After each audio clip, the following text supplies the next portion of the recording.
നമ്മുടെ കേരളത്തിലെ service റോഡുകളെല്ലാം two വേ ആണോ?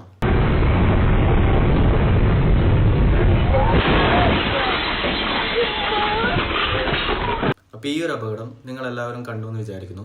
ഇത് നമ്മുടെ മലപ്പുറത്തെ ദേശീയപാതയുടെ സർവീസ് റോഡിലുണ്ടായ ഒരു അപകടമാണ്.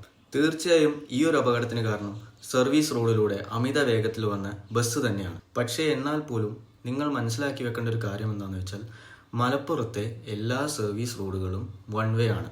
കഴിഞ്ഞ നവംബർ 2025 മുതൽ മലപ്പുറത്തെ ഡിസ്ട്രിക്ട് റോഡ് സേഫ്റ്റി കമ്മിറ്റി എല്ലാ സർവീസ് റോഡുകളും വൺ വേ ആയിട്ട് പ്രഖ്യാപിച്ചിട്ടുള്ളതാണ്.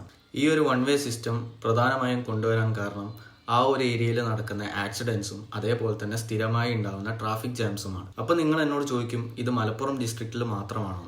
മലപ്പുറം ഡിസ്ട്രിക്റ്റിൽ മാത്രമല്ല, കോഴിക്കോട് ചില ഭാഗങ്ങളിലും അതേപോലെ കൊച്ചിയിലെ ചില ഭാഗങ്ങളിലും ഈ ഒരു വൺ വേ സിസ്റ്റം ഓൾറെഡി വന്ന് തുടങ്ങിയിട്ടുണ്ട്. പക്ഷെ നമ്മൾ മലപ്പുറം ഡിസ്ട്രിക്റ്റ് എടുത്ത് നോക്കുകയാണെങ്കിൽ ഈ ഒരു വൺ വേ സിസ്റ്റം അവിടെ പൂർണ്ണമായും നടപ്പിലാക്കിയിട്ടുണ്ട്. ബാക്കി ജില്ലകളിലൊക്കെ ഇപ്പോഴും സർവീസ് റോഡുകളെല്ലാം ടൂ വേ ആയിട്ട് തന്നെയാണ് പ്രവർത്തിക്കുന്നത്. അപ്പോൾ വേറെ ജില്ലയിൽ നിന്നും മലപ്പുറം ജില്ലയിലേക്ക് വരുന്നവർ ഈ കാര്യം ഒന്ന് ഓർത്തു വെക്കുക.